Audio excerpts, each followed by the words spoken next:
Hi, everyone. Welcome to Genealogy Adventures. I'm Brian Sheffy. And I'm Donya Williams. So y'all know I got to get over my starstruckness because I have like my favorite people up here today. And we are doing an hour and a half show. Isn't that awesome? First Yes, one. I'm so our, excited. our first live special on E360 TV. Yes, And yes.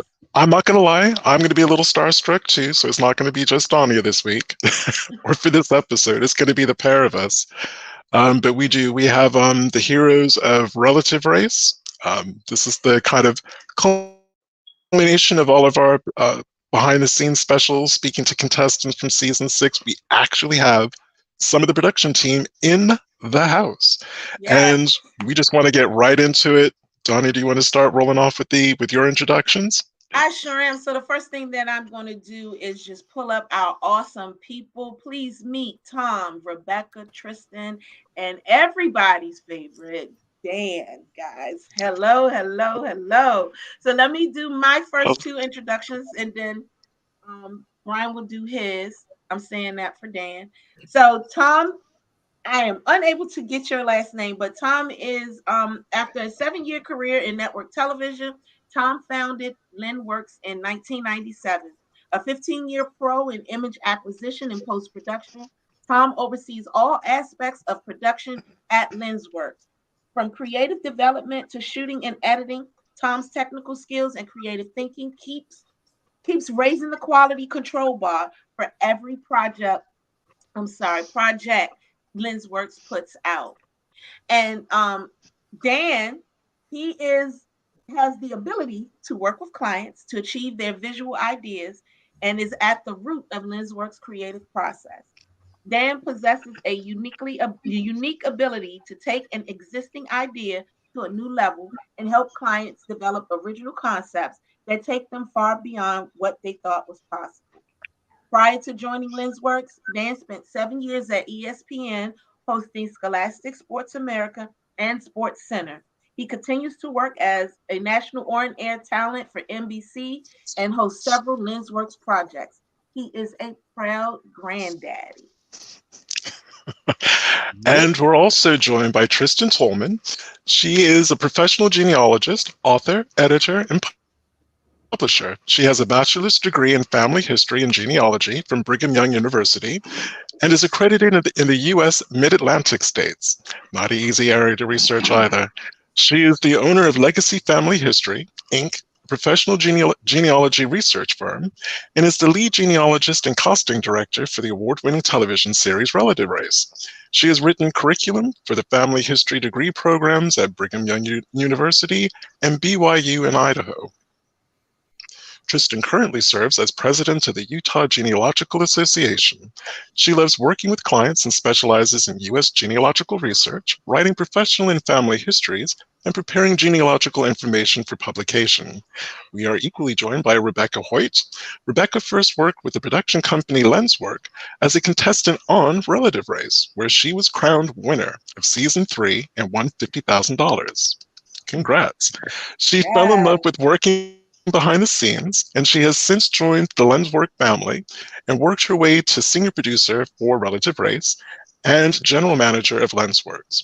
With a background in emergency management and homeland security, Rebecca gets to give back to others in her current positions, and she does so in a very unique way.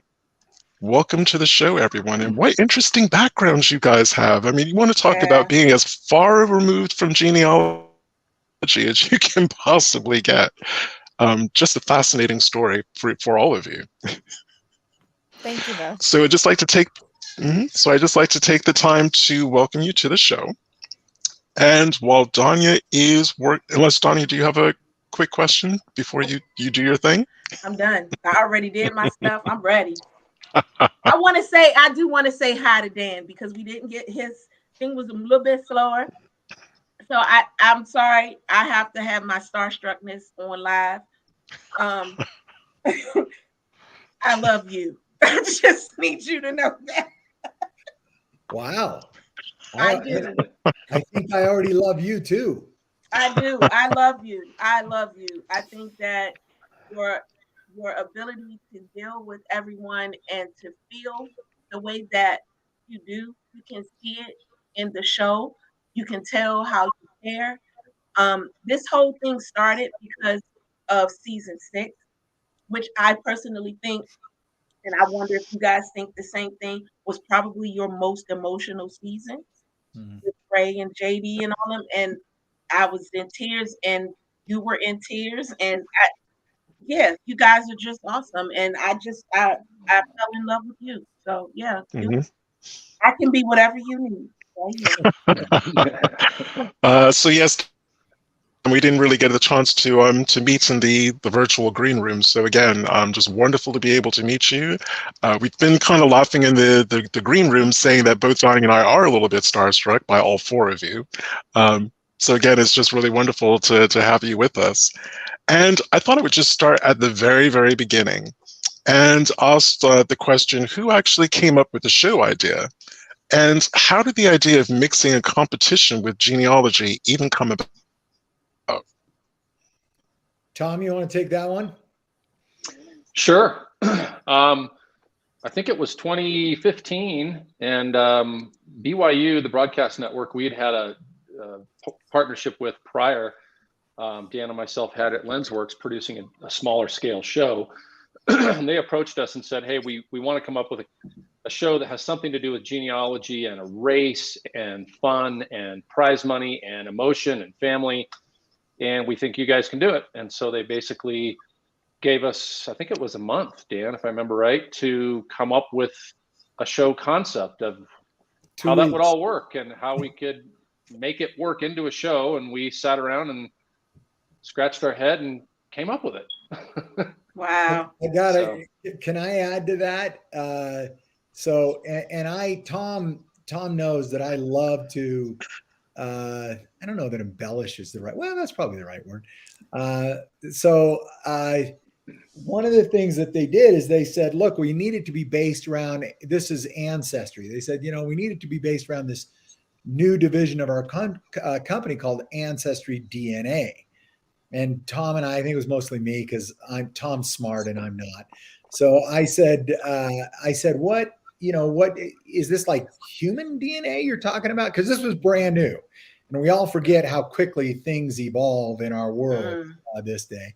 So I said, like human DNA? They said, yeah. And I said, well, like explain how that works.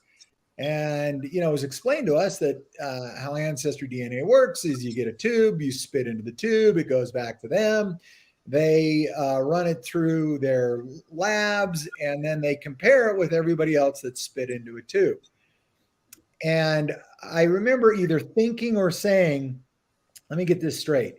You want us to come up with a 1-hour entertaining show that is centered around spitting into a tube. Yeah. And then there is, I wonder if Tom remembers this. So after they came back a couple of weeks later, we presented this concept called relative race.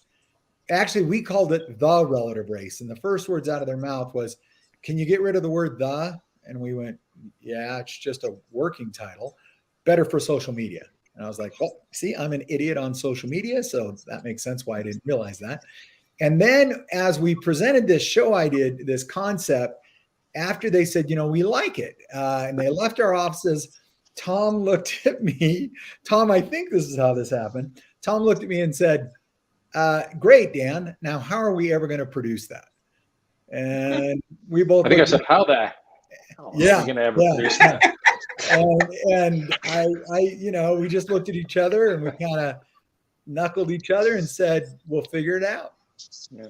Well, and the other thing you got to remember back then, and Tristan can talk about this, but when we started it, the database numbers, the amount of people who had at that time been in the system anything. In terms, there was nothing. 700,000. It was only 700,000. So in terms of trying to find people in that, we were scrapping and scraping to just call people we knew and go, hey, do you know anybody that wants to maybe find a family member? And we're literally just begging people to come on the show because nobody knew of it and it was just a concept. And they're like, what? You're gonna do what? And so we begged people to come on season 1. And Yeah, because I was thinking it was a completely untested, untried, unknown concept. So that, you're talking about what a hard sell it was. It must have been a hard sell, both in terms of a production company and then getting people to join it. But I have to say that if Donnie and I had known about it in season 1, oh yeah, we would have we would have been there. Where were you? We needed you. I Nobody would had no message us. idea.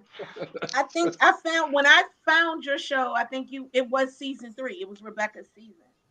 And I called Brian then. I said, hey, you want to go get on this show with me? And I did. I told him then, but y'all, I'm an old gymnast, so I got bad knees. So I just didn't see me being able to just do those the challenges. I could swim real good, but because that was season 10. But the challenges were just a lot, and I was like, nah, I'm not gonna be able to do that. So that's why you never got an application from me. But I'm waiting for somebody to be related to me. I'm waiting. Well, actually, I think it was season 4. Someone from your team did reach out to me on Ancestry, saying we have someone who's connected to you in DNA.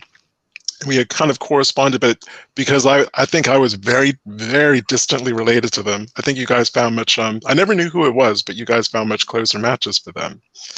So we are getting a lot of comments. Brian, I'm sorry to interrupt, but the show for us became exponentially better and easier because the show ultimately is about finding families.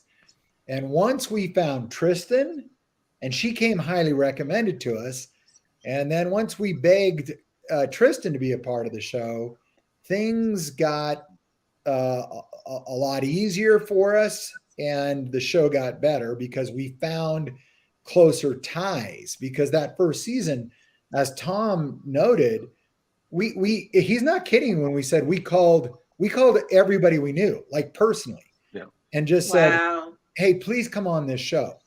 And if you remember that first season, which now they've taken off the air because it was a proof of concept. It's a big secret now. Yeah. I have a Blu-ray copy right up there, though. Yes. We call it internally at Lensworks, we call it the lost season. Yeah. So, no. But back then too, we had remember, Dan, we were jumping out of our skin because we found a cousin. Yes, a cousin. We found a first cousin of a guy on season 1, and we went through the roof. Yeah. Okay, so I'm gonna interrupt. Could that have been Ken Knox? Because according to one of our people watching the show in the audience, she said my cousin Ken Knox was on season 1. His cousin was Anthony Brown. That's right. Is how she. He was one of them, and there was another cousin that he'd met earlier in the episode. So I guess there was 2, but yeah, they were first cousins. And not to say that now we don't value first cousins, but now if you're not finding parents, it's kind of like, well, what's going on? But back then we were going crazy. We found a first cousin. That's awesome. And it's interesting that one of your viewers mentioned that first season and Anthony Brown, because I remember, and I remember to this day, it is still, and this is 10 seasons ago, when we were just hoping we could figure out how to do this. I remember that Anthony Brown uttered, in my opinion, one of the most powerful lines that I have ever heard on our show. And that was when Anthony met his cousin outside of, was that Coors Field where they play baseball? Outside of Coors Field, his cousin was a baseball pitcher, Colorado Rockies. And Anthony is in tears. Mm-hmm. And Anthony looks at this man and steps back as he is in tears. And he says, you don't know what this means to me because we have the same blood running through our veins. I remember that. That was one of the most powerful statements I've ever heard.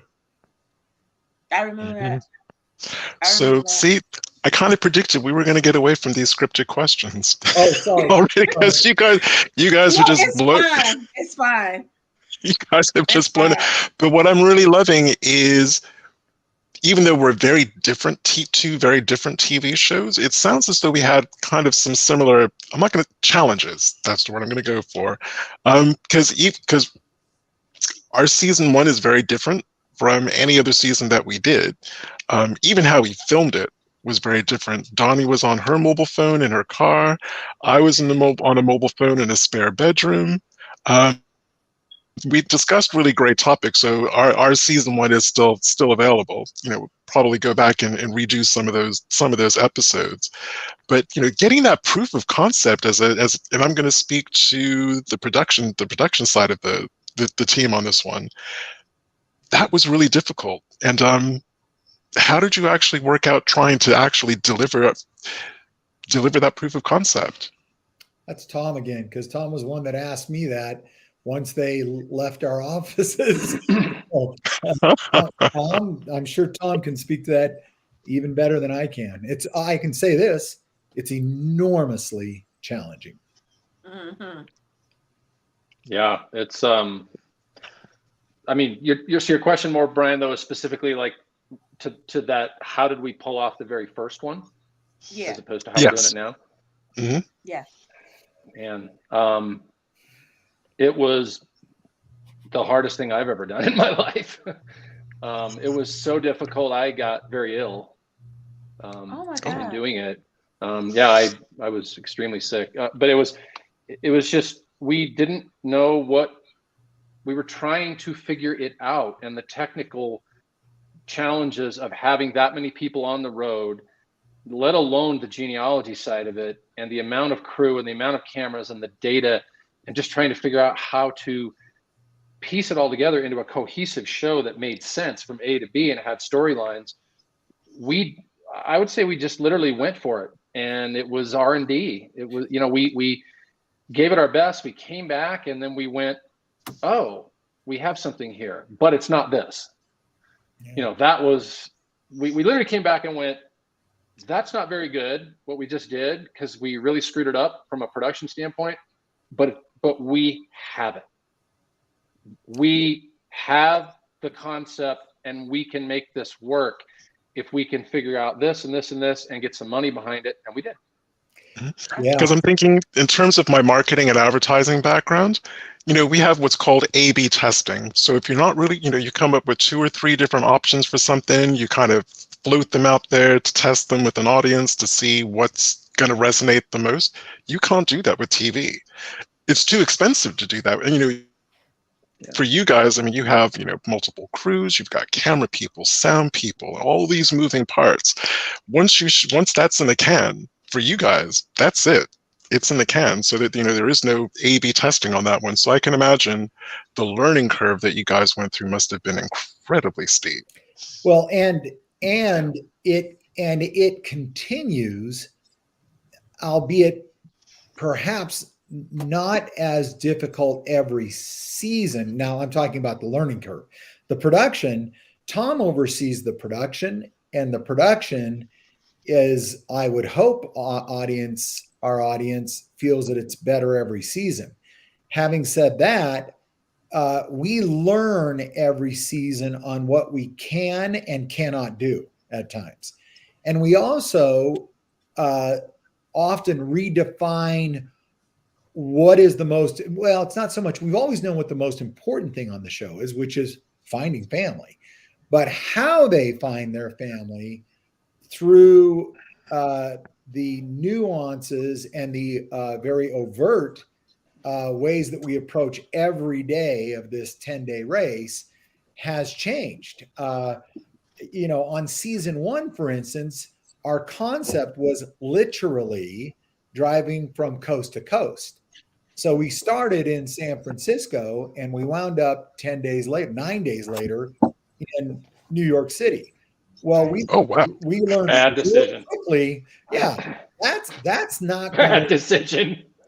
Yeah, that's not going to. And yet, decisions have been made, every season with this in mind, this being what's the most important thing on this show? It's finding family. So we went from, well, let's have them get lost for 10 hours on the road. Okay, well, what's the purpose of that? It's interesting, I would argue, when they have challenges on the road, which is why we still don't give them maps. We don't allow them to do certain things out on the road to make that easier for them. But throughout the seasons, we have constantly changed the rules of the race to enable them to get to their families much faster throughout in the day, because they literally on season 1, it was not uncommon that they were arriving at their families at 9 or even 10. And I think one time we had somebody arrive at 11 o'clock at night. Oh, wow. And now everything that we've done from moving from, for instance, 2 challenges to 1 challenge, from having them drive 14 hours to ensuring that relatives are lined up to where they drive for Rebecca, would you say that we ever have a drive that's longer than 4.5 hours now? Very rarely, and normally it's on a time when they can afford it because of a change of daylight or a change of time zones. Yeah, that's a good point. Yeah. And Tristan, I have a question for you.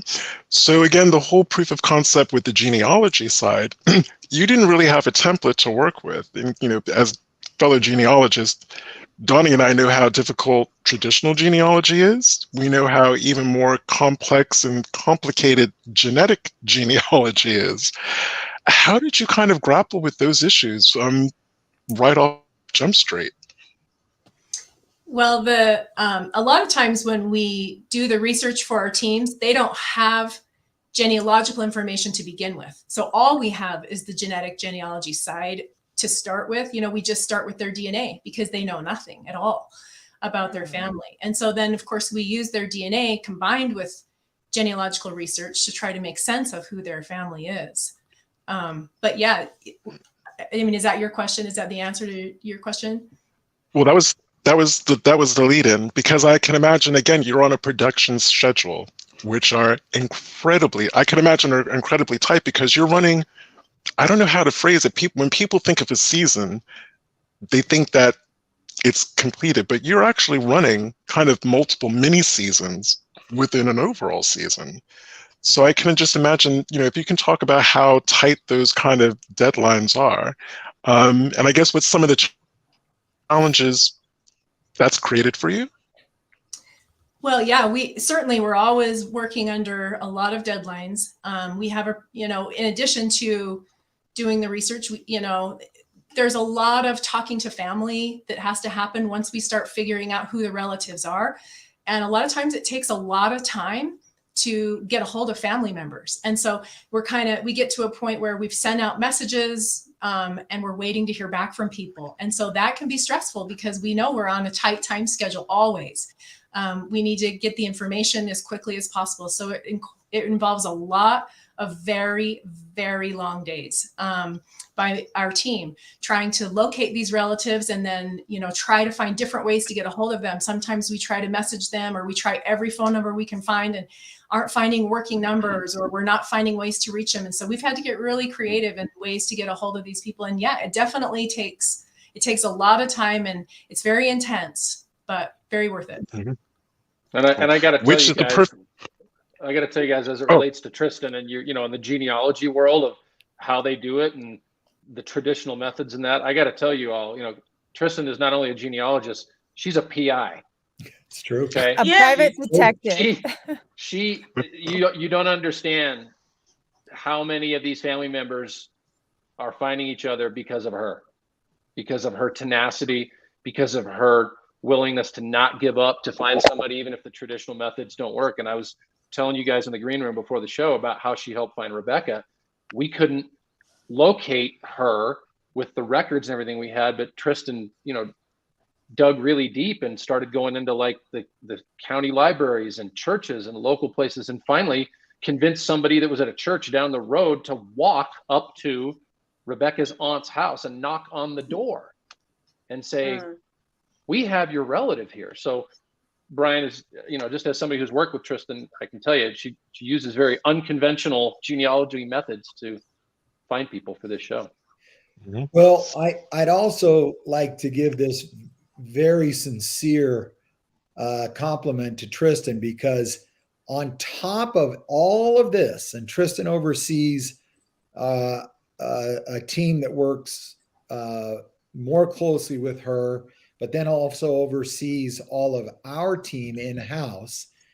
But on top of all this, Tristan is often, and when I say often, like 99% of the time, Tristan is the first one that reaches out to the relatives, not necessarily to the contestants. We have a team that Tristan directs everybody to reach out to those that want to be on the show. But then as she finds all the family, Tristan is virtually all of the time the first one to reach out. And so she becomes this advocate / psychologist / best friend / sister / mom to everybody that she contacts.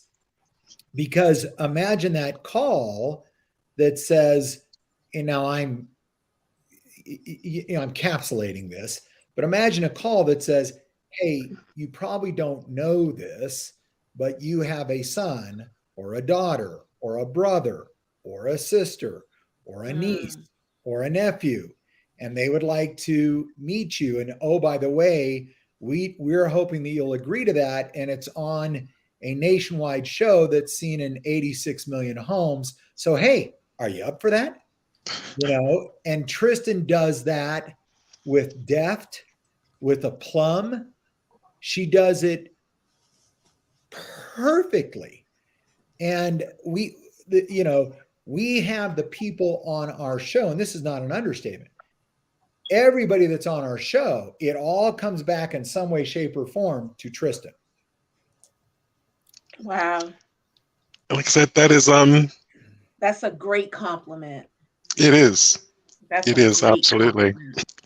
And I'm sorry, I've been spending the last minute trying to think how I wanted to phrase this question now that we're on this topic.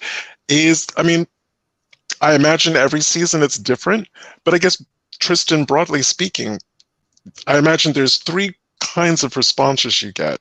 Either people will ignore your team reaching out to them, asking, saying, hey, we found a DNA connection to your family. Would you be interested in us getting in contact? They either would ignore it, they would say no, or they would be up for it. Is there kind of a rough percentage of each one of those groups of replies? No, I mean, it's hard to say a percentage, but I think there's even another response that's probably even more than any of those. And that is people tend to be cautious and maybe even a little skeptical. Like, is this real? And are you just trying to get my information, or are you really a genealogist? Do you really want to find my family, or do you know who my family is? I think we find it even when we're calling close relatives. I think sometimes the response is shock, because this conversation is about a family secret that no one knows. And I've had people tell me before, like, how do you know this? No one knows this. I have never told anyone this. How do you know this? And so I think that tends to be a really common response, is just surprise and shock, and sometimes maybe confusion, and maybe a little skepticism too, where people are trying to find out, like, are you real? And so I think it's one of the main things that happens in these calls is just letting them get to know me, that I'm a real person, I'm honest and sincere, and I'm not lying to them. And then I have to give them enough information that they know that this is real.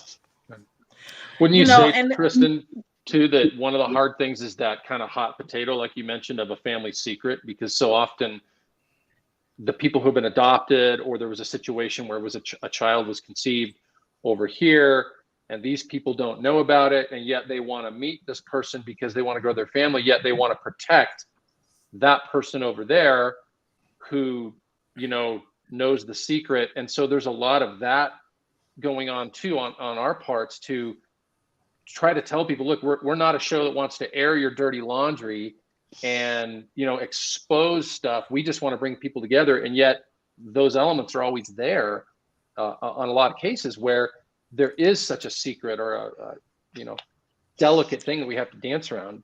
You know, Tristan, wouldn't you agree? Yeah, I mean, delicate's a good word for it, honestly. And I think that we have to be very sensitive. And, Right. you know, the reason that there are family secrets typically is because there's some guilt or there's some shame there. And people are trying to hide that to protect themselves. And so I think one of the things that we try to do as a team is let them know we're coming into this in a very non-judgmental way. We are not trying to make that shame or guilt bigger or try to remind them of something bad or negative thing that happened, but let them know, like, we're trying to help you. We're trying to help the adoptee that we're working with. And we believe that this may provide some kind of peace and healing and come at it from, you know, a very understanding and compassionate way, helps with the shame and the guilt as well. So Danya, is that possibly one of the reasons why season 6 resonates with you so much? Because it happens more for you than it does for me. We get a lot of DNA matches who pop up out of the blue because of what genealogists refer to as a non-paternity event. And Donnie is actually, you know, we both have kind of worked on those, but Donnie has kind of worked on those more. Do you think that's why season 6 really resonated with you, specifically JD's story? Actually, it was more or less JD and Ray. So Yes. Their stories were just over the top for me. I couldn't handle it. I think that as far as non-paternity events are concerned, what I was going to say as well, along with Tristan and the shock and the surprise, my mom's DNA has helped, I think, 10 different women, different people, as far as NPEs is concerned. Them finding out that their dad is not really their dad, finding out a niece, finding out, you know, just a lot of different things. So I had to help and nurture with all of that. But the problem with me is because I'm so blunt and direct, I don't think I get the nurturing part down that well. But I try, but I know that, and I guess Tristan can piggyback off of this. You have to be blunt and direct in order for them to understand exactly how you found this out, because that is an overall question. Like, how you know that this is, you know, people looking at you like, how you know my business? Like, what is it that you're doing that you getting into my business like this? I don't think I like it. So you have to have a type of bluntness to be like, listen, I don't want to know your business, but this is the information that I found. So you have to be able to explain to people that when DNA is taken, that it is like a paternity test, that you are going to be finding out information about families and things. I think that's one of my issues with DNA companies, because they don't push that. They push the ethnicity. They push finding out who, you know, where you came from. They're not saying, oh, by the way, you might have a dad that ain't your dad that's going to pop up. Or, oh, you got a sister. Because that happened to me. And I'm like, I got what? You know, so not to go into it, but overall. Well, but on that note, Danya, the hardest thing for us, I would say one of the hardest things for us is when we do get, you know, the information from Tristan, and either she's making that first call or our producers are making the next calls to all of these important family members with that information. Not only is it a lot, like Dan said, to just say, hey, look what we know about you. A, we want to put it on TV.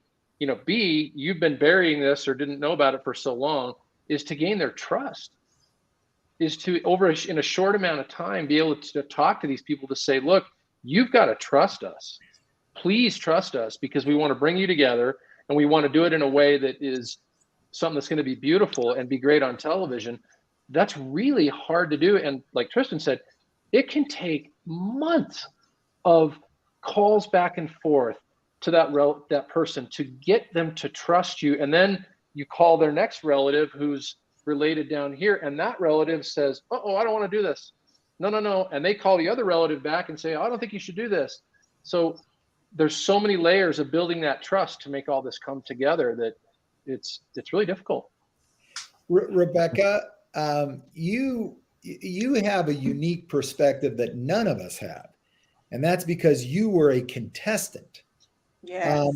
What was this process? Everything that we're talking about, what was this like for you as a first potential contestant and then a contestant on the show? What was that like for you? Did you have trust issues, or were you jumping up for joy? How quickly did you learn to trust your crew and your producer? Or, did you never kind of completely give that trust?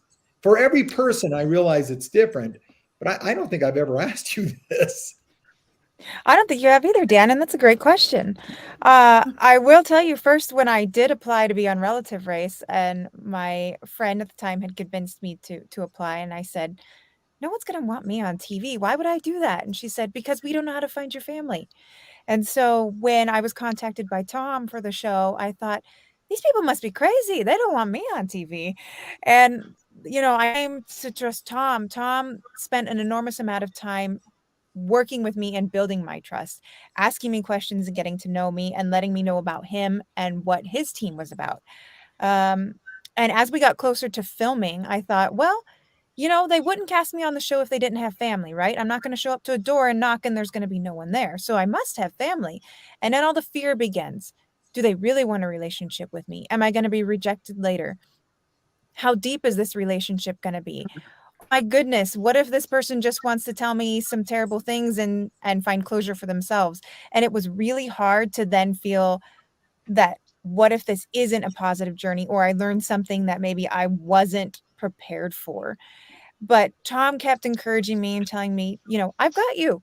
I've got you. Just come on. That's all I need you to do is come with me and just trust that I've got you on a beautiful journey. And I remember as we got closer, Tom, he had called me. We were probably a few weeks out to filming, and he said, "Can you change your name on your social media accounts?" And I said, "Sure, why?" And he goes, "I just don't want anyone to get too excited and reach out to you ahead of time." And as Tristan can attest, that's another thing that we face is sometimes relatives are too excited to wait. And we have to, we have to remind them that, look, the journey is what's worth it. Let's all be patient for this beautiful journey. And there have been occasions, not often, when we don't get that trust ever from a contestant. And it is completely, enormously different for not only them, but for us. And it typically doesn't go well. I'm sorry, Rebecca, I interrupted you. I'm sorry. I thought you were finished. Oh, no worries. No, but I know who you're talking about. That's how bad I am with this show. So you're aware. I'm aware. To you. I'm aware. I know exactly the team that he's just speaking of, and I found that was just like really weird to me. I want you to know that as a person watching the show, we actually saw it too. We actually could see the difference. Because one of the things that I pointed out to Brian about Relative Race, and Rebecca, you can let me know if I'm wrong. When you guys first get on the show, it's really about the $50,000. I want to get that money. I'm not going to make myself high on who I will find, who I won't find, and things of that nature. But then when you find that first person, you're like, oh, okay, well, maybe let me see. And you start to chill out a little bit, and then you go through it. But I think by the fourth day, everybody was like, what money? I'm trying to get this done. You said something, I don't even know anything about money. I'm trying to find my family. And that was it. And you could see that happening. But with that particular team, it didn't happen. It did not happen. I will tell you, Danya, you're right to a degree. With the right contestants who are in it for the right reasons, and I think most of us can tell those from right off the bat, the money is not even a consideration. Yeah. And there are some though who are coming into it like money's great, family's cool, and then they make that shift of, oh my goodness, family is, forget the money, it is about the family. So there are those different levels of teams and contestants that come on the show, and a lot of them come on with that skepticism that I had of, what am I going to find family that wants me and loves me and completes me? Am I going to find what I'm really searching for, or am I just going to have a chance to win the money? But there is that mental shift where you realize that money is irrelevant here. The other shift you see quite often when they're out there is, it's one thing I think for them to go out and think about meeting someone and the potential of, oh, this person's out there. It's another thing for them to actually feel the love from these relatives. When you see it, I've produced enough seasons that you see that first time where they go, it hits them that these people love me. These people want me in their life, and that those human feelings connect. That's when they shift. And I can tell you, Danya, that the unique thing about our team is we are all in it just as much as our contestants are. And I remember when I had that same moment that Tom has just explained of, this family wants me and loves me. I remember looking up at him across behind the camera and meeting Tom's eyes, and he was crying just as much as I was. And I can tell that my entire team that was with me, from the shooters to, the producer, that they were cheering for me. Yeah, I just need to point out, shooters means photographers. Yeah. Let's hope. Yes. Sorry. But well, again, that's magical. Can I just point out one other moment? And Rebecca, Tom, Tristan, please, I'm sorry, I'm way old. He's one of my favorite contestants. Who is the Marine husband and wife, Team Blue? Both Marines? Demetrius and Shanta. Oh, Demetrius and Shanta. See, I know. Demetrius. I know. You do know. Yeah. So, Danya, do you remember when Demetrius meets his first relative? And he was and it's a second cousin. And he drops his second cousin, and he drops this big, strong, handsome Marine. Yes. Drops to the ground because he's so physically overcome by emotion. Yes. And he starts to sob. Yes. And his wife, as we're rolling, his wife says, I've never seen him cry ever in my life. And he's sobbing because he just met family. And it was a second cousin. And this man dropped to the ground because he couldn't keep himself up. He was so overcome with emotion. That is what we who have been blessed, call it whatever you want in your life, that I thought everybody grew up like me. I thought everybody had a daddy that went to work and a mommy that stayed home and took care of you. And what you realize, unfortunately, is that scenario is a rarity. And more, we have some scenarios like Demetrius and so many others, countless millions that don't know their family. And this show showcases that moment. It's not scripted, it's real. That moment when they meet family for the first time in their lives. Yes. It is, and that's what it was for Demetrius. He met, that was the first time he didn't know anybody. Yep. And I'm gonna tell you, since we're talking about memories, okay, so again, as much as I love Relative Race, I don't want Rebecca to be upset, because Rebecca, I absolutely loved your season, but season 6 had me, I just would go and just take my box of tissue at 9 o'clock and sit at the TV and watch it.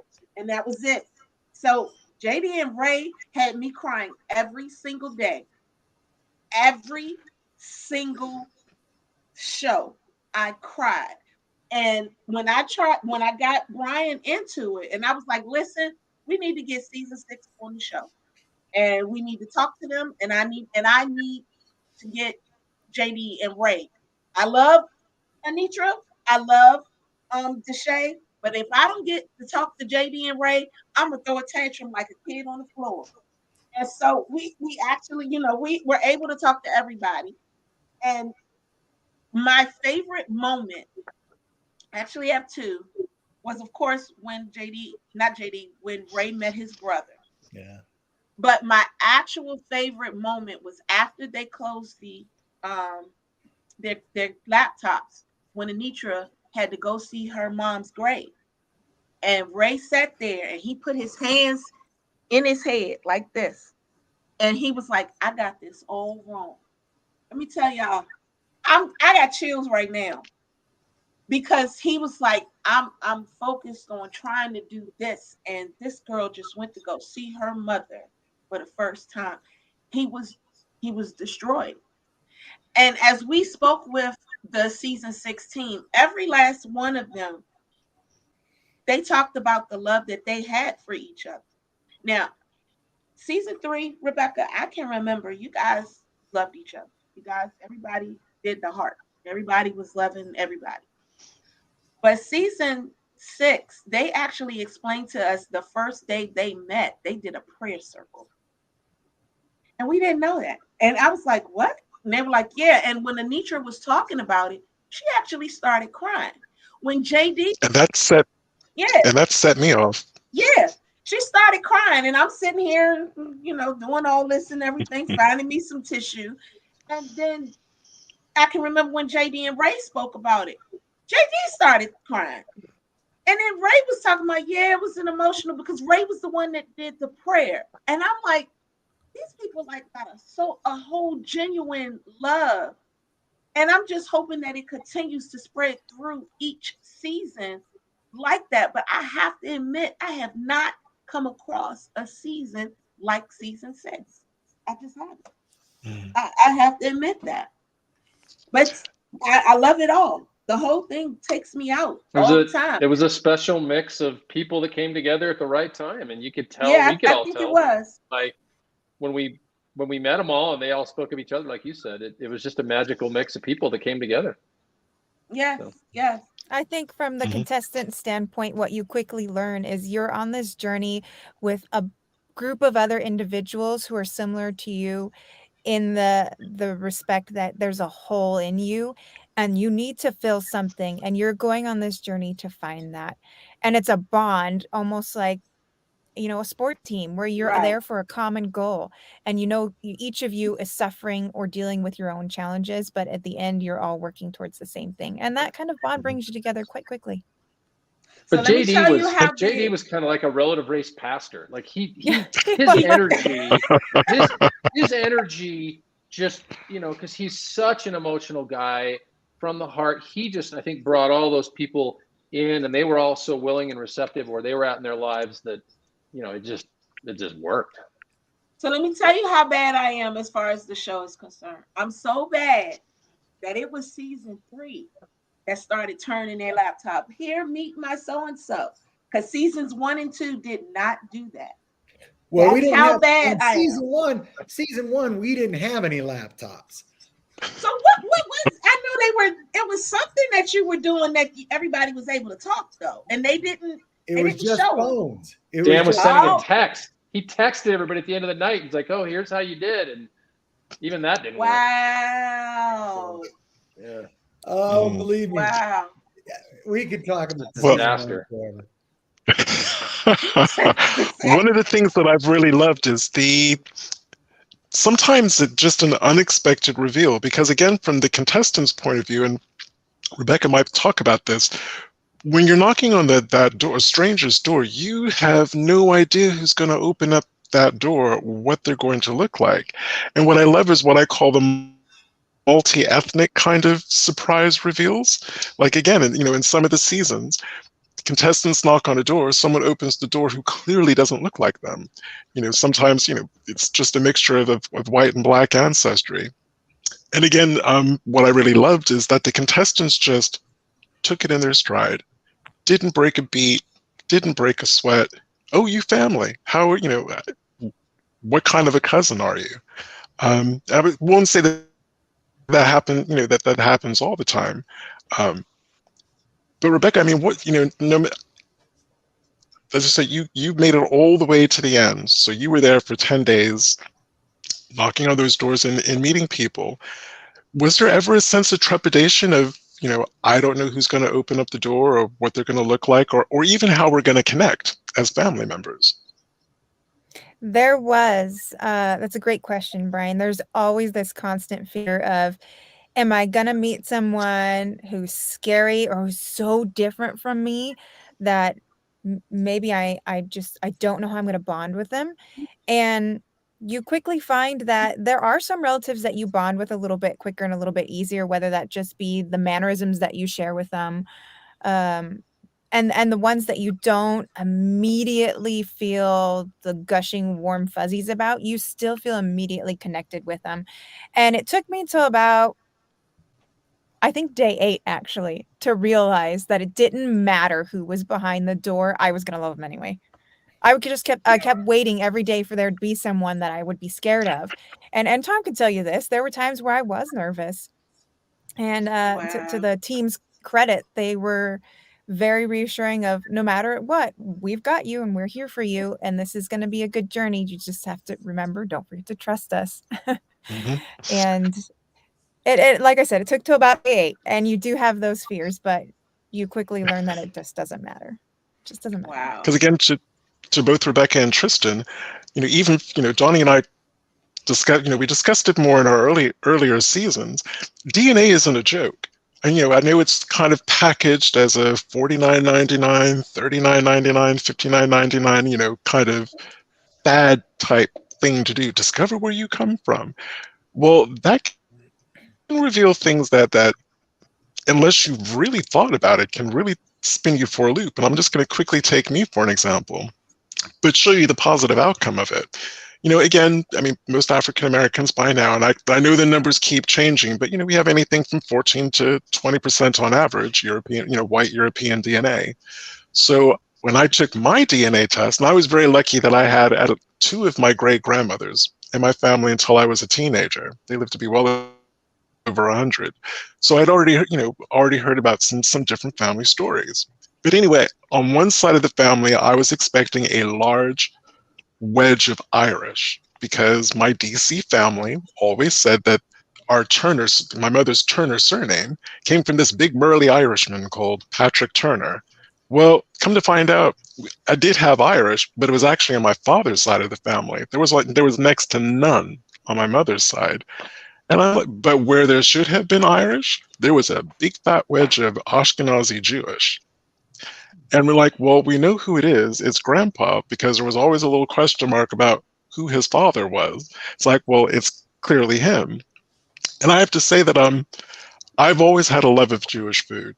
Jewish soul food has always been my thing. When I lived in London, I was living in Maidavale, but also St. John's Wood, which is a very Jewish area of London. And I'm always in there eating my latkes and all that, like I said, the Jewish soul food. And people are like, you're crazy, you're African American. Why are you so in love with Jewish food? And I hadn't DNA tested at that point. I'm like, I don't know. Just like I love Jewish food. I'm German food. Come to find out that I had a large wedge of German.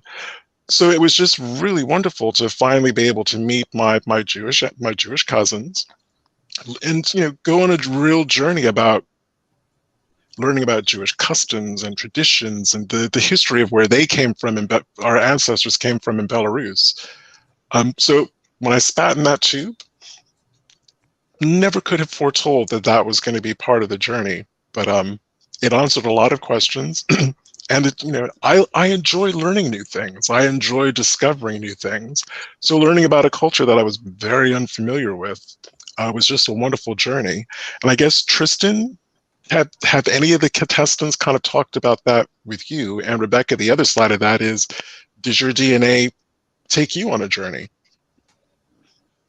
Yeah, I think it's fascinating to see. Not only do they often learn about their culture and maybe culture that they didn't know, and that part of it, but it's also fascinating when they find their biological family and they find how many interests they have in common. Like, they might be a photographer and discover that they're related to a whole family of photographers. Or they might be a musician and discover they have a family of musicians. And this happens over and over and over. And so they just learn so much about who they are and why they're the way they are, whether it's culturally or with interests or whatever, from people that they had never met. It's incredible.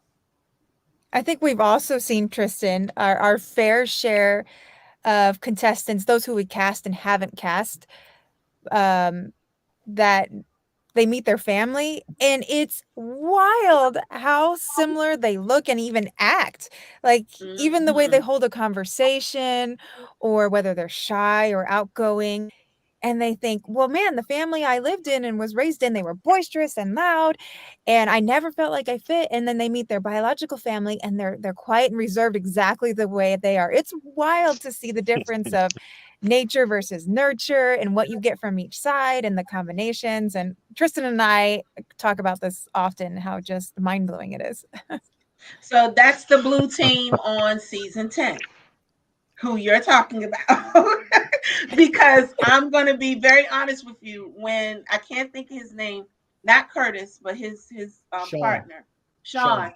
When Sean met his female cousin, and he was like, can I assume that you're related to Curtis? Because she was Black. And then she said, no, I'm related to you. And Curtis was like, yeah, because you look just like him. It was just amazing. And they were standing right beside each other. And I swear to God, they were twins. Like Sean and his the two sisters. But he met the first sister first. And it was an amazing thing to me. And that brings me to another question. What is is there an issue? Because we did have somebody that asked this question. Is there a problem, like if someone has to meet a Black relative and they are white, or a white relative and they are Black? Has that ever been, Never. given the political Never. issues that are going on? Never. Really? Yeah. Wow. Like literally never once. That is awesome. Not one time. Not one time that I've ever heard. Nothing that's come back to me in any of our pre-production meetings, or nothing that I sensed while they were out on the road, and nothing in our post-production meetings. Tom, Tristan, Rebecca, am I speaking out of turn here?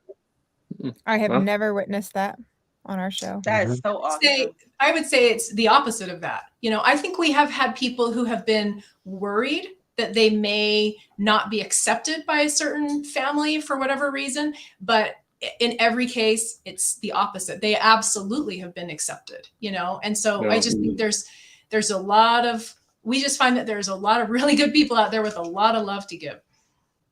Yeah.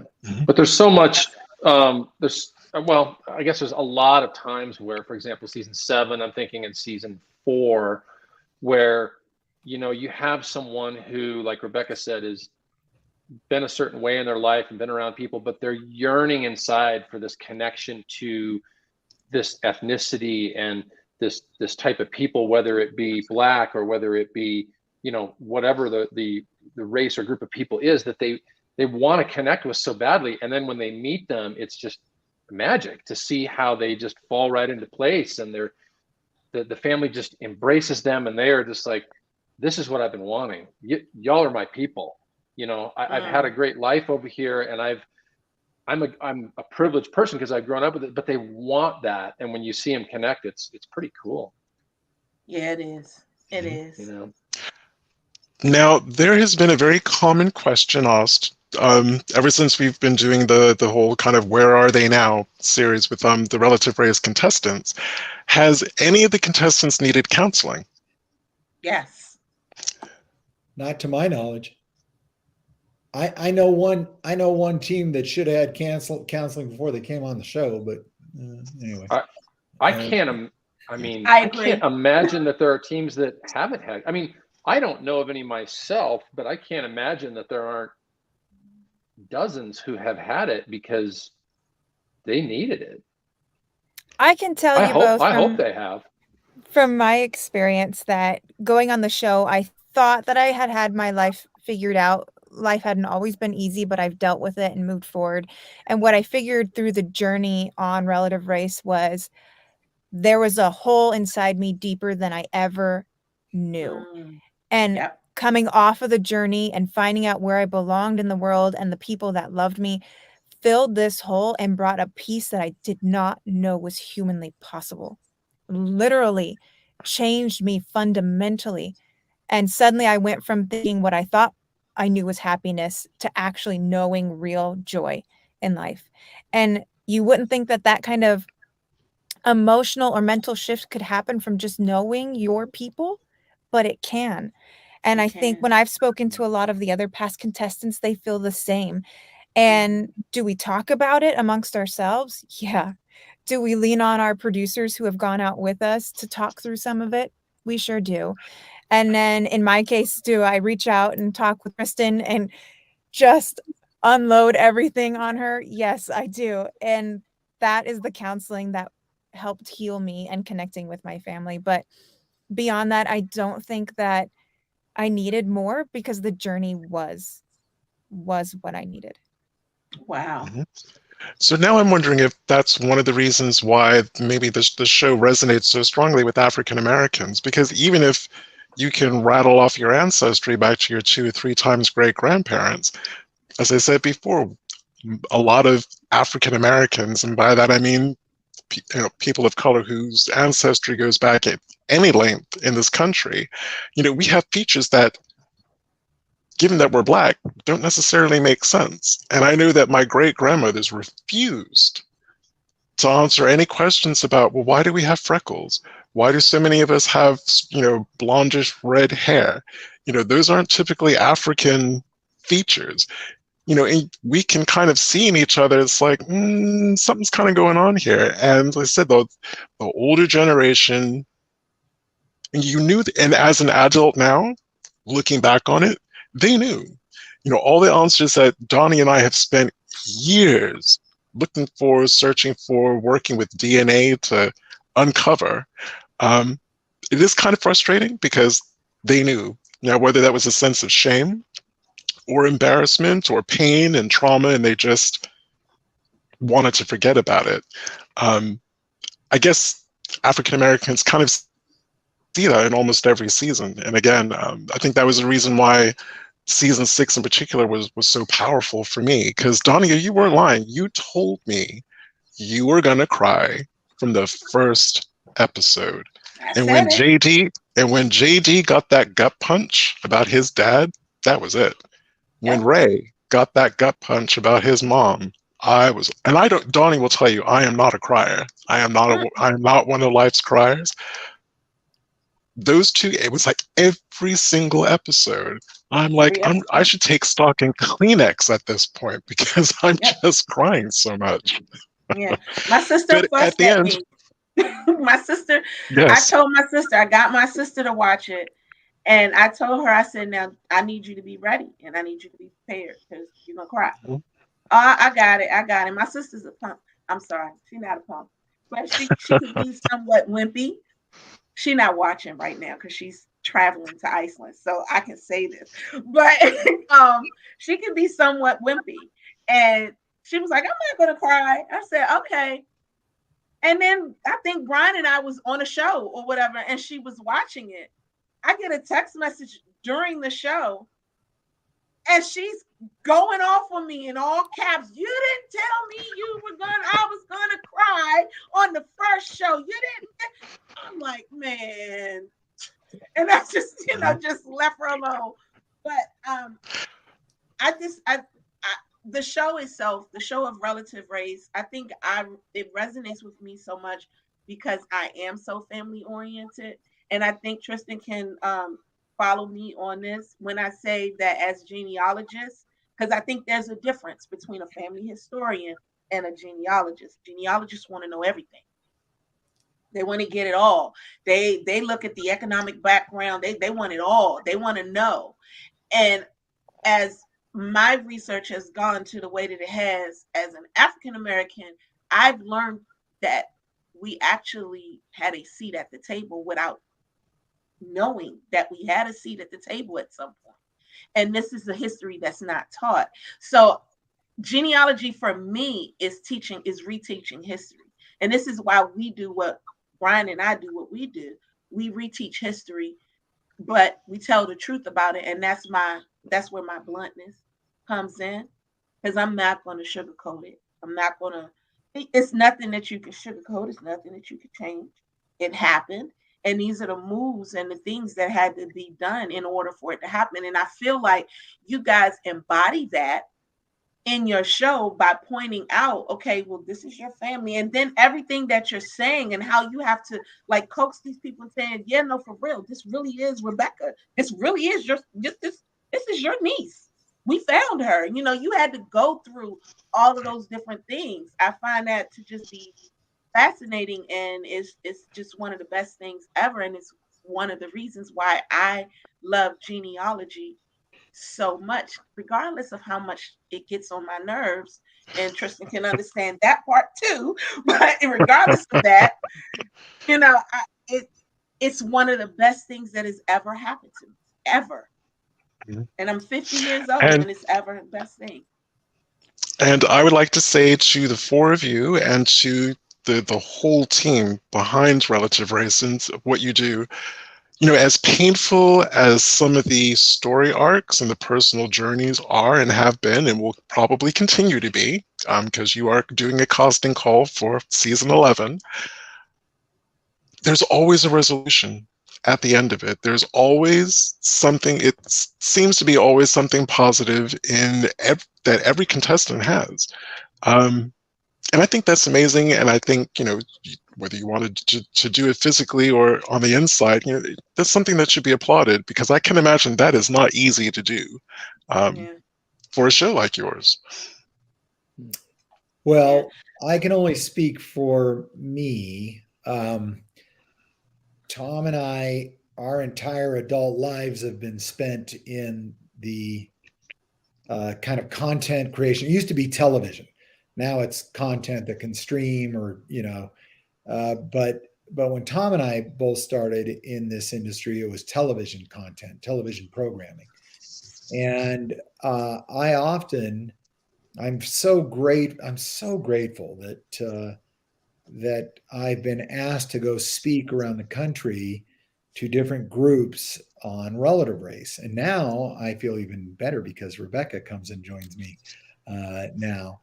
But I get asked by some during our Q&A sessions, you know, where would you place this, meaning Relative Race, in your now pushing almost 40-year career? And the answer, at first, I had to think about that, but it's so obvious now. And the answer is simplistic yet incredibly sincere, which is this is by far the most difficult professional thing that I have ever been involved in my life. And it is also by far the most gratifying, both personally and professionally. I don't know about Tom, because Tom and I have only been together for 24 years now, Tom. That's all. Yeah, not much. Almost 25. Yeah, I don't know, Dan. I think that cooking show we did meant a lot more to me. No. Just a little bit. Oh, you don't know how much I like to cook. See, I knew we loved each other. There was a reason, because I am a cooker. I will post a picture of my food in a minute. I sure would. I'm a cooker. So, yeah, I will cook for you. If I love what it. You want. I will cook. I think we are cousins, without a doubt. Without a doubt. I love it. So, with that being said, one of the things that is, once people found out that we were talking to you guys, I don't want to dwell on this or anything, but I want to ask you, how are you feeling, Dan? Say that again, please. I'm sorry, Danya. How are you feeling? Okay. I didn't understand the question.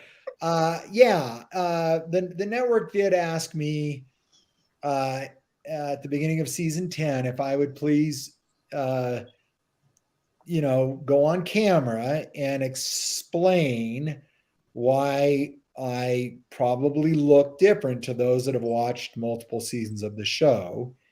And so I explained my amazing, oh man, I don't want to get emotional here.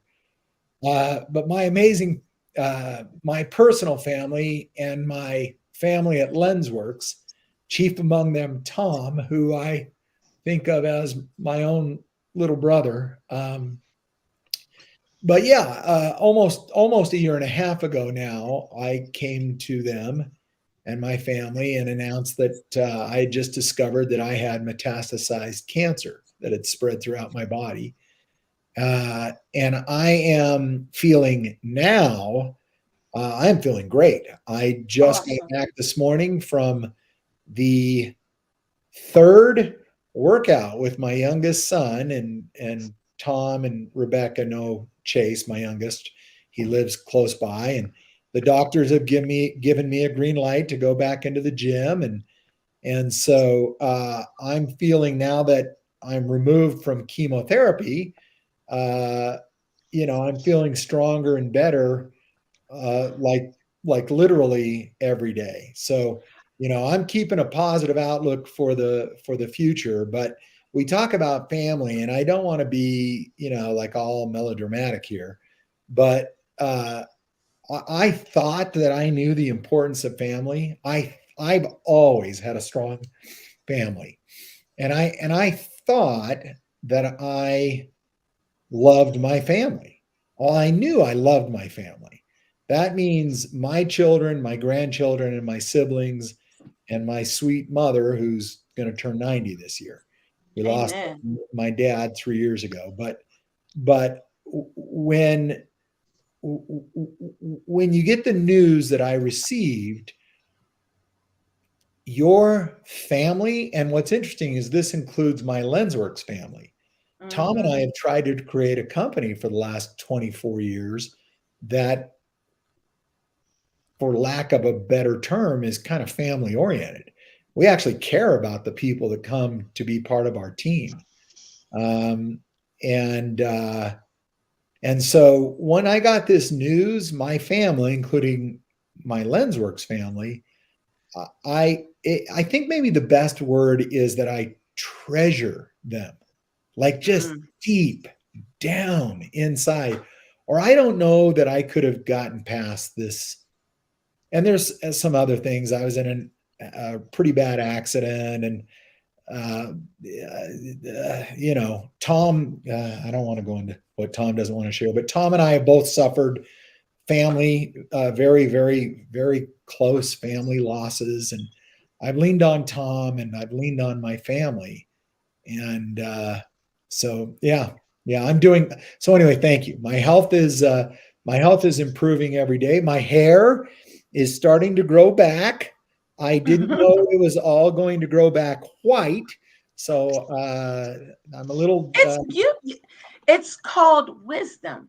There you go. Well, then let me tell you. And it's what you give. I am very, very wise then. Yes, you are. And it's called wisdom. And your wisdom came out on every show from season 1 through to season 10. I did just find this out from one of our watchers, Shelly Murphy. She said on Gen Friends, we all wear purple pins to honor Dan. Love you, Dan. Seeing you in our prayers. So it's not, your family extends beyond Lenswork and beyond your actual family. We are here too. And once, we all learned what was going on, prayer circles were made. Things were done. And you need to know that you are definitely loved, without a doubt. But, well, that's you know, and the one thing, as that little video that we shot in my home, you know, the one thing that I am so well aware of is no matter what our difficulties are, no matter what our challenges are, millions of other people are going through the exact same thing. And tens, well, in this world, we know that billions upon billions are far worse off than any of us will ever be. And so I truly count my blessings, and chief among them are, I'm being serious, the outpouring of love, support that I've received since that video aired just before episode 1 has been astounding. And I personally believe in the power of prayer, and I feel that, and it has got me through some very difficult times. Yeah. So Brian, we got 15 minutes left. We have at least 7 questions in queue. Do we want to go through these questions? Try to get them out there to them real quick. There is one question I wanted to ask, because the 4 of you joined this experience in terms of the production side at different times. But could any of you foreseen that you would be doing a casting call for season 11? Did you, did you foresee that the show was going to, I mean, anyone in television hopes that their series is going to be long-lived, but I mean, did you actually foresee this going on for so long? I'd love to hear Tom. I'd love to hear Tom, my business partner. I'd love to hear his thoughts on that. Brian, the short answer is no. I can't speak for everybody else because we all have different roles, but from my chair, it's at least in the early going, I would say, you know, seasons 1 through 6, probably. I mean, it was just a matter of not even being able to think that far ahead, but how are we going to pull off this season? I mean, well, they're on season 12 now for casting. Am I correct? See, I told you. Yeah, that's correct. Oh, true. Yeah, that's true. I mean, now I think after me, after season 6, it was kind of like, yeah, I can see where this has got some longevity, and you can kind of look ahead. But I think up until then, I can't. I don't know. Rebecca probably can attest to this, but I mean, it's literally a minor miracle producing every season of this show. It's that difficult. So there are so many things that have to line up, beginning with the casting and the genealogy and the things that Tristan does, to the logistics that have to be done and the relatives. And it's literally a minor miracle every season that we're able to do this show. It is. So I agree. You know, early on, Brian, no, I mean, we were just like, okay, we're doing this again. How are we going to do this? Let's figure it out. And we did. But I think now, yeah, it's a little easier, at least for me, to kind of go, you know, we've figured out how to make this car. We've gotten the assembly line figured out, and we got all the kinks worked out. So now we can, I don't mean to sound like an assembly line. I don't mean it that literally, but the mechanisms and the things to make it work.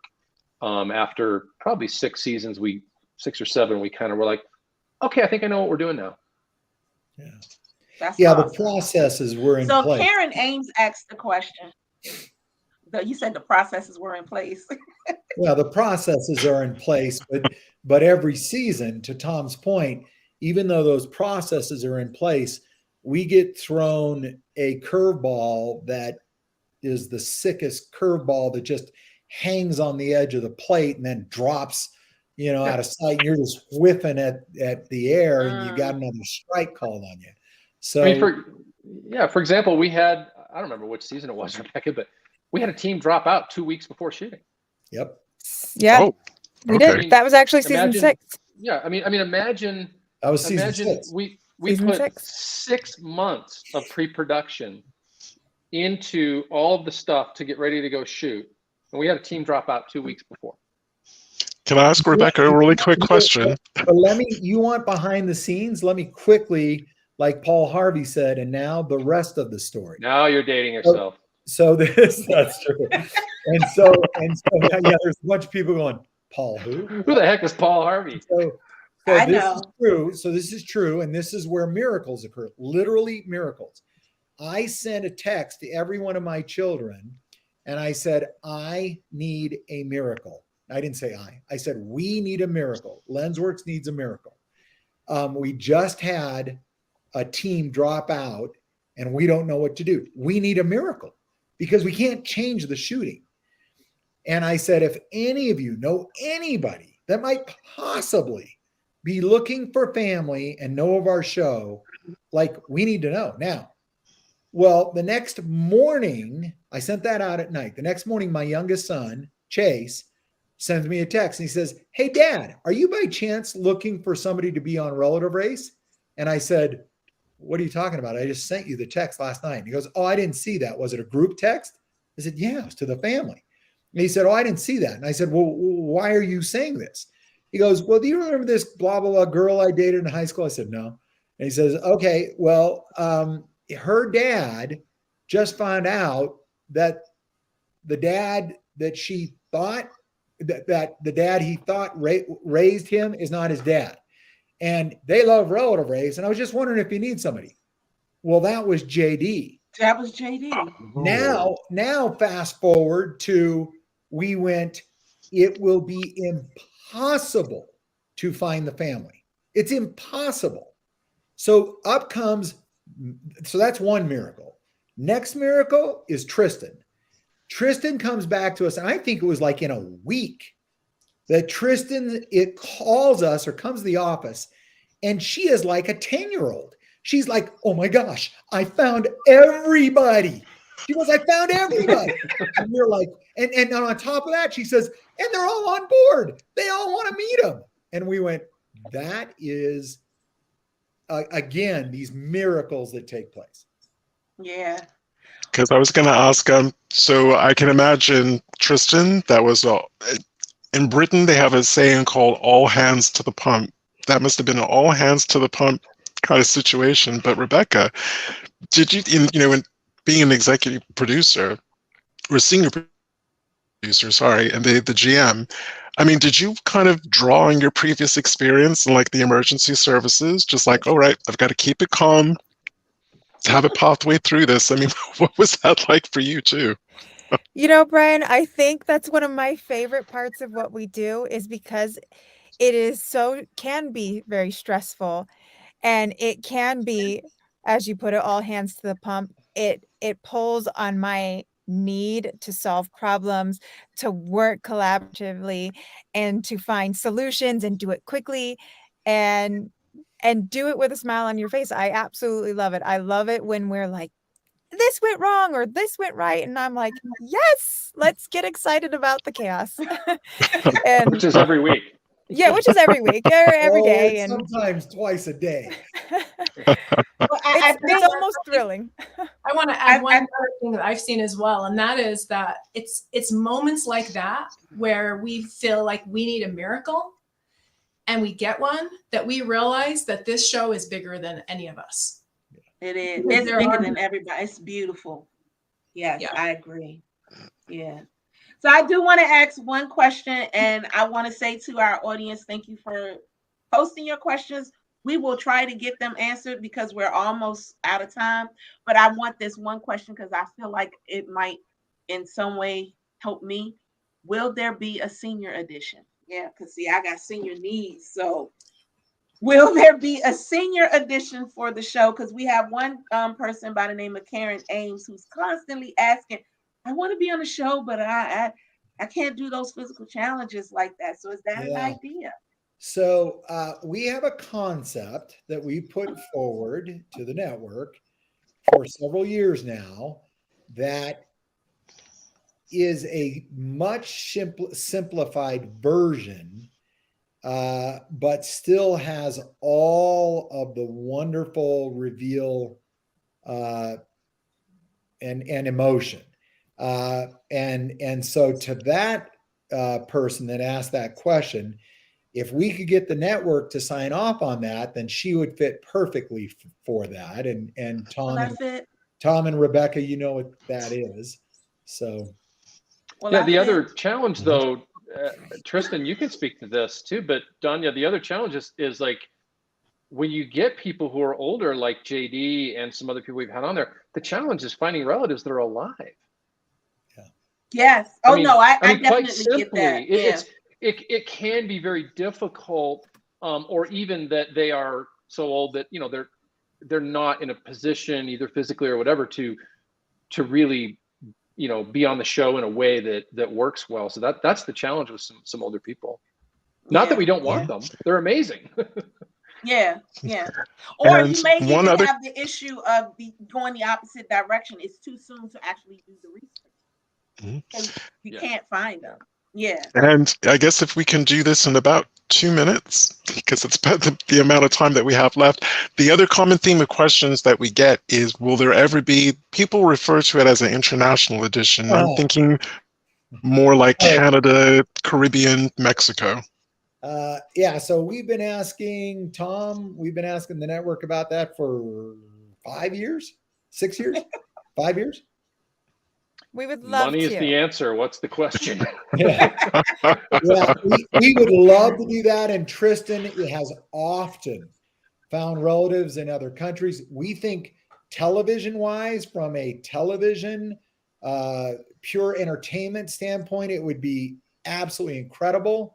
We have had other production companies from other countries reach out to us and ask for the rights to the show to be able to produce it in their country. So we are all keeping our fingers crossed. That's excellent. Awesome. Well, if the production company wants to do some investigative marketing, try it out on our audience. Because again, ever since we've been mentioning relative race, that has been a consistent question, comment, hope that there sounds will like be. Sounds like easy logistics too. So. Yes. It is. Well, I just want to thank you guys so much. I just want to thank you guys so much for coming on the show and just for talking and sharing some of the behind the scenes things that you dealt with. And I'll get these questions to you, Rebecca, and hopefully we can get it back to some of the people that asked their questions. Sounds wonderful. I just want to thank you. You guys just have no idea what your show does and what it brings into my home every single Sunday. And I just learned that another guest of ours, who actually is my cousin, he said he's talking to Nisi for season 12. So, and another thing, I am Anitra's cousin. Her high tower, Omega, is related to me. So small world, 6 degrees of separation. So again, thank all 4 of you and the whole Lenswork family and the whole relative race team and crew. We wish you guys all the best. If you 4 wouldn't mind just staying with us for a couple of minutes when we go back into the green room. At this point, yes, to our audience, we know you're really excited because you get a double dose of us this week. So tomorrow, 4 p.m. Eastern Standard Time, we're on the usual E360 TV, Facebook Live, and YouTube Live, where I'm going to be interviewed for a change. I'm not going to be the host of the show. Danya is going to be the host of the show. I'm going to be joined by our lovely cousin and researcher, Loretta Bellamy. And we're going to talk about the research that all the new discoveries and the research that we've been doing for Moses Williams, who is our 4 times great-grandfather. He is the man who lived to be 115, possibly. I think he was, but he is possibly, when he died in 1884, the last living link that South Carolina had to the American Revolution. For me, that's as important as the fact that he had 45 kids. So join us tomorrow, 4 p.m. Eastern Standard Time, right here. Have a blessed rest of your day. Thank you so much for joining us wherever you are. I'm Brian Sheffy. And I'm Danya Williams. You have a great day, and we'll see you tomorrow. See you tomorrow. Bye.